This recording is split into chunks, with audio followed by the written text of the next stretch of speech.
ഈ വീഡിയോയിൽ കുറേ സംഭവങ്ങൾ ഇന്ന് സംഭവിച്ചിട്ടുണ്ട്. അപ്പോൾ അത് തുടരെ നമ്മൾ കുറേ വിഷയങ്ങൾ ഇതിനകത്ത് നോക്കുകയാണ്. എല്ലാം വളരെ ഇമ്പോർട്ടൻ്റ് ആയിട്ടുള്ള വിഷയങ്ങളാണ്. അപ്പോൾ ഇന്ന് ഇന്ത്യ യുണൈറ്റഡ് നേഷൻസിൽ പാകിസ്ഥാന് ശരിക്കും പറഞ്ഞാൽ ഒരു സ്റ്റെബിലിറ്റി ഇല്ലാത്ത ഒരു രാജ്യം എന്നുള്ള നിലയിൽ ഒരു ഫെയിൽഡ് സ്റ്റേറ്റ് എന്നുള്ള നിലയിലാണ് പറഞ്ഞിരിക്കുന്നത്.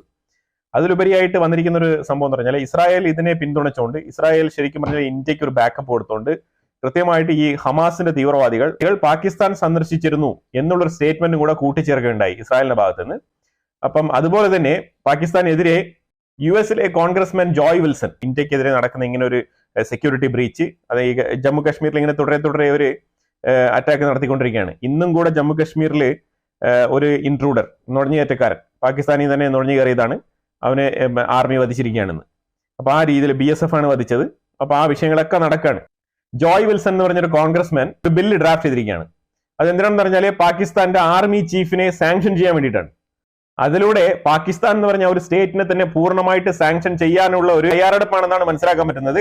അപ്പൊ അതിലൂടെ ഈ F-16 ബന്ധപ്പെട്ട ഈ ഒരു ഫണ്ടൊക്കെ ഒരു പക്ഷേ നിർത്തിവെക്കാനുള്ള സാധ്യതയുണ്ടോ എന്നുള്ളതിന്റെ മാർഗം കൂടെയാണ് ഇവിടെ നടക്കുന്നത്. ശരിക്കും പറഞ്ഞാൽ ഇതിന്റെ പുറകിൽ ഇന്ത്യയുടെ കളി ഉണ്ടോ എന്നുള്ളത് നമുക്ക് അറിയത്തില്ല, വ്യക്തമായ തെളിവൊന്നും കിട്ടിയിട്ടില്ല. പക്ഷേ ഈ ജോയ് വിൽസൺ ഇങ്ങനെ ഒരു ബില്ല് 2 ദിവസത്തിന് മുമ്പാണ് ട്രംപ് ഇങ്ങനെ പാകിസ്ഥാൻ ഇതേപോലെ F-16 റിപ്പയർ ചെയ്യാനുള്ള കോസ്റ്റ് ആയിട്ടുള്ള 400 മില്യൺ പാസ്സാക്കിയത് ഫണ്ട്. അപ്പൊ അതിന്റെ 2 ദിവസം കഴിയുമ്പോഴത്തേക്കാണ് ഇങ്ങനെ ജോയ് വിൽസൺ ഇങ്ങനെ ഒരു ഈ ആർമി ചീഫിനെ തന്നെ സാങ്ഷൻ ചെയ്യാനുള്ള ഒരു ബില്ല് ഡ്രാഫ്റ്റ് ചെയ്തുകൊണ്ട് പോയിരിക്കുന്നത്.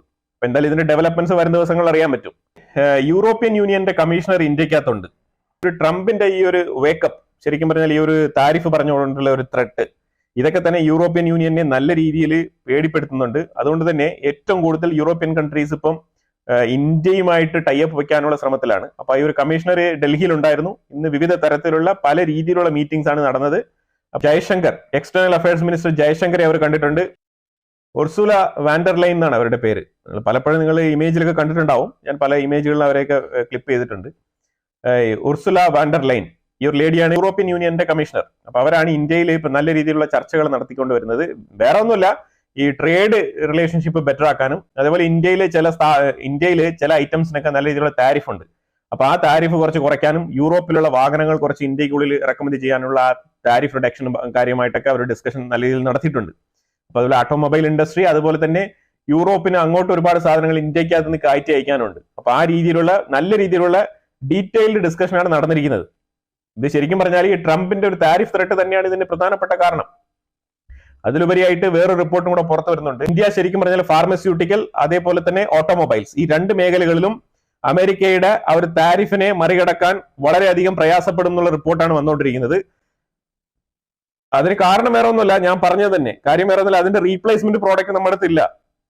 ഫോർ എക്സാമ്പിൾ, അമേരിക്കയിലെ ആൾക്കാർ ഏറ്റവും കൂടുതൽ ഐഫോൺ ആയിരിക്കും ഉപയോഗിക്കുന്നത്. ഇനിയിപ്പോ അത് സെക്കൻഡ് ചോയ്സ് നോക്കിക്കഴിഞ്ഞാൽ വേറെ തരത്തിലുള്ള ഫോണുകളാണ്. അപ്പൊ ഇന്ത്യൻ ഫോൺ ഒന്നും അവിടെ കൂടുതൽ അങ്ങനെ ഇലക്ട്രോണിക് വിഭാഗത്തിൽ അങ്ങനെ കൂടുതൽ ആൾക്കാരെ ചൂസ് ചെയ്യാനുള്ള സാധ്യത വളരെ കുറവാണ്. അപ്പൊ അതിനെ കൗണ്ടർ ചെയ്തുകൊണ്ടുള്ള റെസിപ്രോക്കൽ താരിഫ് ഒന്നും നമുക്ക് ഒരിക്കലും അപ്ലൈ ചെയ്യാൻ പറ്റത്തില്ല എന്നുള്ളതാണ്. അപ്പൊ അതുപോലെ തന്നെ നമ്മൾ മനസ്സിലാക്കേണ്ടത് വാഹനങ്ങൾക്കും ഇതേ കണ്ടീഷൻസ് ഉണ്ടാവും.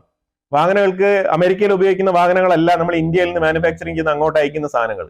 അപ്പൊ അതുകൊണ്ട് അതുപോലെ തന്നെയാണ് നമ്മൾ മനസ്സിലാക്കേണ്ടത്. ശരി, അവിടുത്തെ ഇലക്ട്രോണിക് വെഹിക്കിൾ ആയിക്കോട്ടെ, ഇപ്പൊ നിങ്ങൾ ആലോചിച്ച് നോക്കൂ, EV കാർസ്, ശരിക്കും പറഞ്ഞാൽ ഞാൻ പറഞ്ഞല്ലോ, ഇതൊക്കെ നമ്മൾ ഓൾറെഡി പറഞ്ഞു പോയ കാര്യം തന്നെയാണ്. കാരണം അവിടെ ഉദ്ദേശിക്കുന്ന സാധനം ഇലക്ട്രോണിക് വെഹിക്കിളിന് അമേരിക്ക താരിഫ് കുറയ്ക്കണമെന്ന് പറയും, ശരിയാണ്. അപ്പൊ നമ്മൾ ഇവിടെ താരിഫ് കുറച്ചു, 15% ആയിട്ട് മാറ്റി.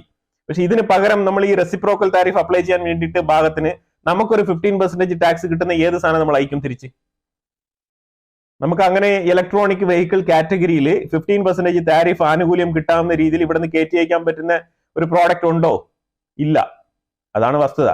അപ്പൊ ഇവിടെയാണ് നമ്മൾ റെസിപ്രോക്കൽ താരിഫിൽ നമ്മൾ പരാജയപ്പെടാൻ പോകുന്ന 2 മേഖലകൾ, സ്പെഷ്യലി ഫാർമസ്യൂട്ടിക്കൽ, അതേപോലെ ഓട്ടോമൊബൈൽസ്. നമ്മൾ അവർക്ക് കൊടുക്കുന്ന ആ താരിഫ് കൺസെഷൻ നമുക്ക് കിട്ടണം എന്നുണ്ടെങ്കിൽ നമ്മൾ ആ സെയിം കാറ്റഗറിയിൽ ഇതേപോലത്തെ സാധനങ്ങൾ അങ്ങോട്ട് കയറ്റി അയക്കുന്ന എന്തെങ്കിലുമൊക്കെ ഉണ്ടെങ്കിലേ നമുക്ക് റെസിപ്രോക്കൽ കിട്ടുള്ളൂ. അല്ലാന്നുണ്ടെങ്കിൽ ഇതിനെക്കുറിച്ച് ഡീറ്റെയിൽ ആയിട്ട് വിശദമായിട്ട് ലിസ്റ്റ് എടുത്ത് സാധനങ്ങൾ ഐറ്റമൈസ്ഡ് ലിസ്റ്റ് കൊണ്ടുപോയി ചർച്ച നടത്തണം. ചർച്ച നടത്തിയിട്ട് കൃത്യമായിട്ട് എന്നെ സാധനങ്ങൾ, ഓക്കെ, ഞങ്ങൾ ഇലക്ട്രോണിക് സാധനങ്ങൾക്ക് ഇത് ഈ ഒരു ഡിസ്കൗണ്ട് തരുന്നു, അപ്പൊ അതുകൊണ്ട് ഈ കാറ്റഗറിയിൽ ഞങ്ങൾക്ക് സാധനമില്ല, അപ്പൊ ഇതിന് പകരം നിങ്ങൾ ഏത് കാറ്റഗറിയിലുള്ള സാധനത്തിന് ഈ ഒരു റെസിപ്രോക്കൽ താരിഫ് നമുക്ക് തരും എന്നുള്ള രീതിയിൽ ഡീറ്റെയിൽ ആയിട്ടുള്ള ചർച്ച നടത്തണം. അങ്ങനെ ക്ലാസിഫൈ ചെയ്ത് ഐറ്റംസ് മാറ്റി നിർത്തി വേണം, HSN കോഡൊക്കെ നമ്മൾ ഉൾപ്പെടുത്തിക്കൊണ്ട് വേണം ഈ ചർച്ച മുന്നോട്ട് കൊണ്ടുപോകാൻ. എന്നാൽ മാത്രമേ നമുക്ക് ഈ ഒരു താരിഫ് നെഗോസിയേഷൻ നല്ല രീതിയിൽ നടത്താൻ പറ്റൂ. അല്ലാന്നുണ്ടെങ്കിൽ നമ്മൾ പെടും, ഉറപ്പാണ്. കാരണം അമേരിക്ക താരിഫ് കൺസെഷൻ മേടിച്ചുകൊണ്ട് പോകും, പക്ഷെ നമുക്ക് ആ ഒരു ആനുകൂല്യം മേടിക്കാനുള്ള സാധനം നമ്മുടെ കയ്യിലില്ല. അപ്പൊ ഇതിനെല്ലാം ഉപരിയായിട്ട് ഒരു കാര്യം പറയാനുള്ളത് പറഞ്ഞാല് ഇസ്രായേൽ നമുക്ക് ഒരു അഡ്വൈസ് ചെയ്യുന്നത് F-35 മേടിക്കുന്നതായിരിക്കും ബെറ്റർ എന്നുള്ള ഒരു അഡ്വൈസ് ആണ് നമുക്ക് തന്നിരിക്കുന്നത്. കാരണം അവര് F-35 ഉപയോഗിക്കുന്നുണ്ട്. അതുപോലെ തന്നെ അതിന്റെ സ്റ്റെൽത്ത് ടെക്നോളജി വളരെ വളരെ എഫിഷ്യന്റ് ആണ്, അത് വളരെ പവർഫുൾ ആണെന്നുള്ള രീതിയിലുള്ള സർട്ടിഫിക്കേഷൻ ആണ് ഇസ്രായേൽ തന്നിരിക്കുന്നത്. അപ്പൊ അതുപോലെ ഇസ്രായേലും ഇന്ത്യയും തമ്മിൽ ഈ ഒരു ഏരിയയിൽ സഹകരണമുണ്ട്, ഈ ഒരു ആർമി മേഖലയിലൊക്കെ ആയിട്ട്, ഈ ഒരു എയർഫോഴ്സുമായിട്ട് ബന്ധപ്പെട്ടൊക്കെ. അപ്പൊ ആ ഒരു സമയത്ത് ഈ ഒരു ട്രെയിനിങ് തരാനായാലും എന്തിനായാലും ഇസ്രായേലിന് വളരെ കൺവീനിയന്റ് ആയിട്ട് ഒരു F-35 ഇന്ത്യയുമായിട്ട് സഹകരിച്ച് നല്ല രീതിയിൽ പ്രാക്ടീസ് ചെയ്യാൻ പറ്റും എന്നാണ് ഇസ്രായേൽ ഒരു അഡീഷണൽ സപ്പോർട്ട് നമുക്ക് തന്നിരിക്കുന്നത്. പക്ഷേ ഇന്ത്യ ഇതുവരെ കൺഫേം ആയിട്ടുള്ള ഒരു ഫേം ഡിസിഷൻ ഒരു F-35 കാര്യത്തിൽ എടുത്തിട്ടില്ല എന്നുള്ളതാണ്. പക്ഷെ അതിനുപരിയായിട്ടാണ് ഈ ഒരു താരിഫിന്റെ ത്രെട്ട് ഇങ്ങനെ വീണ്ടും വീണ്ടും അമേരിക്കയുടെ ഭാഗത്ത് നിന്ന് നമ്മളെ റിമൈൻഡ് ചെയ്തുകൊണ്ടേയിരിക്കുന്നത്. കാര്യം വേറെ ഒന്നുമില്ല, ഈ F-35 കുറച്ചെങ്കിലും ലോക്ക് ചെയ്യുക എന്നുള്ളതാണ് അമേരിക്കയുടെ ട്രംപിന്റെ ഉദ്ദേശം. ട്രംപ് ഒരു ബിസിനസ്മാൻ ആണ്. നമ്മൾ വേറെ എവിടെയെങ്കിലും ഒരു ഡീൽ ഉറപ്പിച്ചു കഴിഞ്ഞാൽ തീർച്ചയായിട്ടും നമുക്ക് നല്ല രീതിയിലുള്ള താരിഫ് വെച്ച് തരും, അതിൽ യാതൊരു മാറ്റമില്ല എന്നുള്ളതാണ്. അതിന് ഒരു ദയയും കാണിക്കാത്ത വ്യക്തിയാണ് ട്രംപ്. അത് നമ്മളിപ്പോ പല ആൾക്കാരുടെ നിന്ന് കണ്ടിരിക്കണം. കാരണം ഈ ഒരു 4 വർഷമാണ് ട്രംപിന്റെ കയ്യിലുള്ള ഒരു ചാൻസ്, ഇനിയൊരു ചാൻസ് ഇല്ല. അപ്പൊ അതുകൊണ്ട് തന്നെ പുള്ളി വളരെ കർക്കശമായിട്ടുള്ള തീരുമാനങ്ങളുമായിട്ടാണ് മുന്നോട്ട് പോകുന്നത്. ഒരുപാട് ആക്ഷൻ പ്ലാൻസും പദ്ധതികളൊക്കെ നടപ്പിലാക്കുന്നുണ്ട്. അപ്പൊ അതുകൊണ്ട് തന്നെ ഇന്ത്യക്ക് മാത്രമായിട്ട് ഒരു കൺസെഷൻ കിട്ടുമെന്ന് വിചാരിക്കേണ്ട. എന്തെങ്കിലും രീതിയിൽ വളരെ സ്ട്രോങ് ആയിട്ട് നെഗോഷിയേറ്റ് ചെയ്ത് കഴിഞ്ഞാൽ യുഎസിനും കൂടെ എന്തെങ്കിലും ഗുണം കിട്ടുന്ന കാര്യമാണെന്നുണ്ടെങ്കിൽ ചെറിയ രീതിയിലുള്ള വിട്ടുവീഴ്ചകളൊക്കെ ചെയ്യാൻ സാധ്യതയുണ്ട്. അല്ലാത്ത പക്ഷം ഇന്ത്യയും ഇതേ കാറ്റഗറിയിൽ തന്നെ പെടും. നമ്മൾ ഉറപ്പിച്ചിട്ട് വേണം യുഎസുമായിട്ടുള്ള ഡീലിംഗ്സിലോട്ട് മുന്നോട്ട് പോകാൻ. ഇത് പോകുന്ന പോക്ക് കാണുമ്പോഴത്തേക്കും നിർബന്ധമായിട്ടെങ്കിലും നമ്മൾ കുറച്ച് F-35 മേടിക്കേണ്ടി വരും എന്നാണ് മനസ്സിലാക്കാൻ പറ്റുന്നത്. ഫോളോ അപ്പ് അപ്ഡേറ്റ് ആണ്. ശരിക്കും നമ്മുടെ army chief Upendra Dwivedi France വിസിറ്റിലാണ് ഉള്ളത്. ഫ്രാൻസ് ടൂറിൽ പുള്ളി ശരിക്കും പറഞ്ഞാൽ എയർബസിന്റെ ഹെലികോപ്റ്റർ മാനുഫാക്ചറിംഗ് യൂണിറ്റ് സന്ദർശിച്ചിട്ടുണ്ട്. എയർബസിന്റെ ഹെലികോപ്റ്റർ മാനുഫാക്ചറിംഗ് പ്ലാന്റ് ആണ് സന്ദർശിച്ചത്. എയർബസിന്റെ പ്ലാന്റ് കാണാൻ വേണ്ടിയിട്ട് പ്രത്യേകിച്ച് താല്പര്യമെടുത്ത് പോയതാണെന്നാണ് മനസ്സിലാക്കാൻ പറ്റുന്നത്. ചൈനയുടെ ഡിഫൻസ് മിനിസ്ട്രി എന്നൊരു അനൗൺസ്മെന്റ് വന്നിട്ടുണ്ട്. അത് വേറൊന്നുമല്ല, ശരിക്കും പറഞ്ഞാൽ ലഡാക്കുമായിട്ട് ബന്ധപ്പെട്ടുള്ള ഒരു വിഷയം കോംപ്രഹെൻസീവ് ബെനിഫിറ്റ് കിട്ടുന്ന രീതിയിൽ രണ്ട് രാജ്യങ്ങൾ തമ്മിൽ ഇരുന്ന് ചർച്ച നടത്തി തീരുമാനം എടുക്കണം എന്നുള്ള ഒരു വാഗ്ദാനമാണ് ചൈന പുറപ്പെടുവിച്ചിരിക്കുന്നത്. അത് ശരിക്കും പറഞ്ഞാൽ ചൈനയ്ക്ക് ഇപ്പോഴാണ് തോന്നിയത് എനിക്ക് മനസ്സിലാവുന്നില്ല. പക്ഷേ ഈ ലഡാക്ക് മേഖലയെ ചൊല്ലി ഇങ്ങനെ ഇടയ്ക്കിടയ്ക്ക് ചൈന ഇങ്ങനെ ഒരു കോംപ്രഹെൻസീവ് ആയിട്ട് വന്നിട്ട് നമുക്ക് തീരുമാനം ഉണ്ടാക്കണം എന്ന് പറഞ്ഞിട്ട് കാര്യമൊന്നുമില്ല. ചൈന അങ്ങ് പ്രപ്പോസ് ചെയ്താൽ മതി. നമ്മൾ ഓക്കെ ആണെന്നുണ്ടെങ്കിൽ നമ്മൾ കണ്ടിട്ട് അത് അറിയിക്കും. ഇത് ഇടയ്ക്കിടയ്ക്ക് ഇങ്ങനെ ചൈനയ്ക്ക് ഇങ്ങനെ പോയിട്ട് ഈ ഒരു വിഷയം പറഞ്ഞുകൊണ്ട് ഇങ്ങനെ സംസാരിച്ചുകൊണ്ടിരുന്നാൽ മതി. എത്ര കാലമായി ഈ ലഡാക്ക് തുടങ്ങിയിട്ട്? അതിൽ ഓൾറെഡി നമ്മൾ പലതവണ 32 ടൈംസ് നമ്മൾ ഒരു ടേബിളിൽ ഇരുന്ന് ചർച്ച നടത്തി ഇത് ഒഴിവാക്കി വിട്ട കാര്യമാണ്. വീണ്ടും ഇതേ വിഷയം പൊക്കിക്കൊണ്ട് വന്നിരിക്കുകയാണ്. ആരാണ് ലഡാക്ക് മേഖലയിൽ അവരുടെ ട്രൂപ്പിനെ കൊണ്ടവിടെ വെക്കാൻ പറഞ്ഞത്?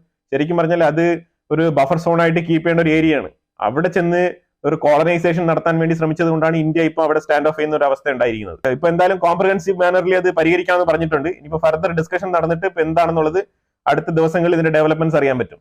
യൂറോപ്യൻ യൂണിയൻ കമ്മീഷണർ ലെയിൻ ഇന്ത്യയിലുണ്ടെന്ന് ഞാൻ പറഞ്ഞല്ലോ. പാലേഡി ഇന്ത്യയിലുണ്ടായിരുന്നു. അപ്പൊ അവര് സംസാരിച്ചത് ഏറ്റവും കൂടുതൽ trade, artificial intelligence, energy sector, അതേപോലെ തന്നെ സെക്യൂരിറ്റീസ്, ഇതുമായിട്ട് ബന്ധപ്പെട്ട വിഷയങ്ങളിലാണ് ഏറ്റവും കൂടുതൽ ചർച്ച നടന്നതായിട്ട് മനസ്സിലാക്കാൻ പറ്റുന്നത്.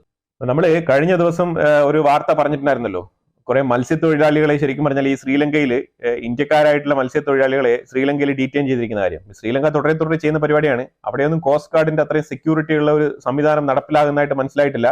പക്ഷെ എന്നാൽ ഇപ്പൊ എന്തായാലും കോസ്റ്റ് ഗാർഡിന് കഴിഞ്ഞ വർഷത്തെ ബഡ്ജറ്റിനേക്കാളും ഈ വർഷം ഒരു പുതിയ ബഡ്ജറ്റ് 26.5% അധികം ബഡ്ജറ്റ് വകയിരുത്തിയിട്ടുണ്ട്. കോസ്റ്റ് ഗാർഡ് ഷിപ്സിന്റെ മോഡേണൈസേഷനും അതേപോലെ തന്നെ മാരിടൈം സെക്യൂരിറ്റിക്ക് വേണ്ടിയിട്ടാണെന്ന് പറഞ്ഞിരിക്കുന്നത്. അപ്പൊ ഇനിയെങ്കിലും നമുക്ക് ഈ ഒരു മത്സ്യത്തൊഴിലാളികൾ ഗുജറാത്തിന്റെ ഭാഗത്ത് നിന്ന് പാകിസ്ഥാൻ പിടിച്ചോണ്ട് പോകാതിരിക്കാനും, കച്ചത്തീവ് എന്ന് പറഞ്ഞാൽ തമിഴ്നാടിന്റെ ഭാഗത്ത് നിന്ന് ശ്രീലങ്കക്കാര് മത്സ്യത്തൊഴിലാളികളെ പിടിച്ചോണ്ട് പോകാതിരിക്കാനും ഇന്ത്യ കുറച്ചുകൂടെ കൺസേൺ കാണിക്കേണ്ടത് വളരെ വളരെ അനിവാര്യമായിട്ടാണ് എനിക്ക് പറയാനുള്ളത്. ബഡ്ജറ്റ് ഇൻക്രീസ് ചെയ്തത് വളരെ നല്ലതാണ്, സന്തോഷമുള്ള കാര്യമാണ്. ഈ മാരിടൈം സെക്യൂരിറ്റീസും കൂടി ഈ ഞാൻ പറഞ്ഞ മേഖലകളിലൊക്കെ വളരെ ശക്തമാക്കേണ്ടത് അനിവാര്യമാണ്. ISRO അവരുടെ ഇൻകം അഥവാ അവരുടെ റവന്യൂ ജനറേഷനെ കുറിച്ച് ഒരു ചാർട്ട് പുറത്തുവിട്ടിട്ടുണ്ട്. അത് ശരിക്കും പറഞ്ഞാൽ ഇപ്പൊ നിലവിൽ ഏതാണ്ട് $13 ബില്യൺ വർത്തുള്ള ബിസിനസ് ആണ് ISROയിൽ നടക്കുന്നത് പെർ ഇയർ. അത് ശരിക്കും പറഞ്ഞാൽ 2030 $77 ബില്യൺ ആയിട്ട് ഉയരും എന്നുള്ള ഒരു സ്പെക്കുലേഷൻ ആണ് ISRO പുറത്തിറക്കിയിരിക്കുന്നത്. വളരെ നല്ല കാര്യമാണ്. അതിൽ കൂടുതൽ കിട്ടാനും സാധ്യതയുണ്ടെന്നാണ് മനസ്സിലാക്കാൻ പറ്റുന്നത്. ഇന്ത്യൻ ഓഷൻ ഭാഗത്ത് ജപ്പാൻ, ഇന്ത്യ രണ്ടുപേരും കൂടെ ചേർന്ന് ഒരു നേവൽ മിലിറ്ററി എക്സസൈസ് കണ്ടക്ട് ചെയ്യുന്നുണ്ട്. അത് വേറൊന്നുമില്ല, ചൈനയുടെ അഗ്രഷനെ എതിർത്തുകൊണ്ടാണ് ഈ ഒരു മിലിറ്ററി എക്സസൈസ് കണ്ടക്ട് ചെയ്യുന്നത്. ചൈന പല സ്ഥലങ്ങളിലും അവിടെയൊക്കെ കോംപ്രഹെൻസീവ് അത് എന്നൊക്കെ പറഞ്ഞ് നൈസായിട്ട് ഇന്ത്യ എടുത്ത് വന്നാലും ശരിക്കും അവർ കാണിക്കേണ്ട പ്രവൃത്തിയും അസൂയയും കുശുമ്പും എല്ലാം അവർ കാണിച്ചുകൊണ്ട് തന്നെയാണ് ഇരിക്കുന്നത്. അതിന്റെ പണിയാണ് റഷ്യയുടെ സൈഡിൽ നിന്ന് നല്ല രീതിയിൽ കിട്ടിയത്. റഷ്യ ഇപ്പം നല്ല രീതിയിൽ കട്ടയ്ക്ക് അമേരിക്കയുടെ സപ്പോർട്ടാണ്.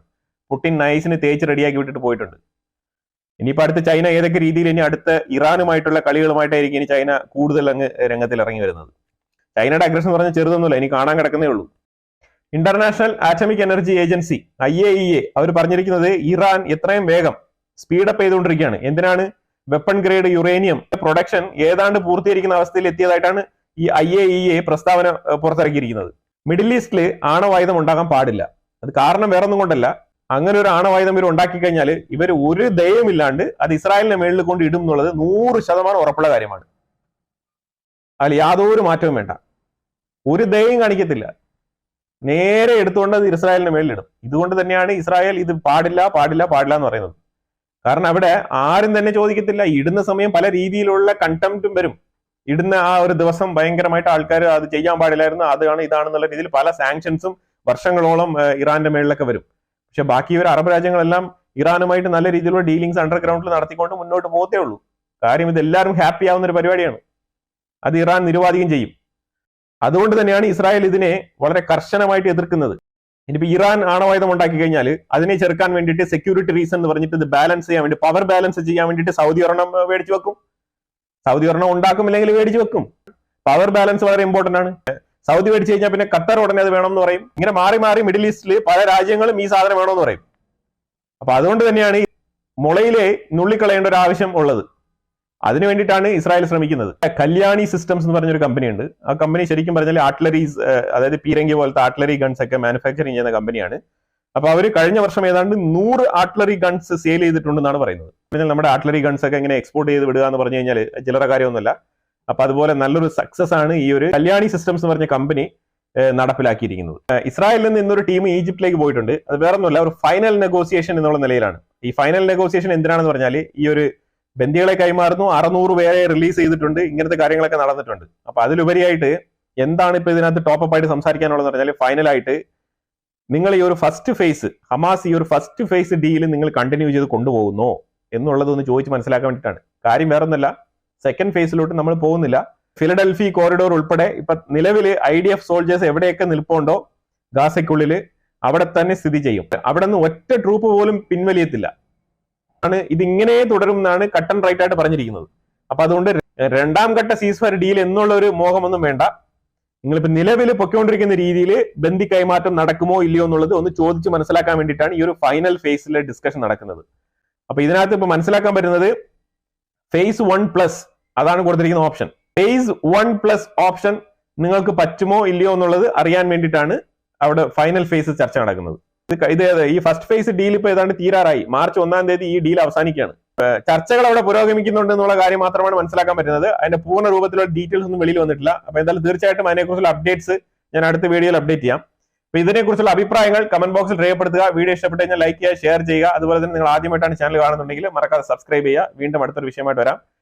Thank you so much.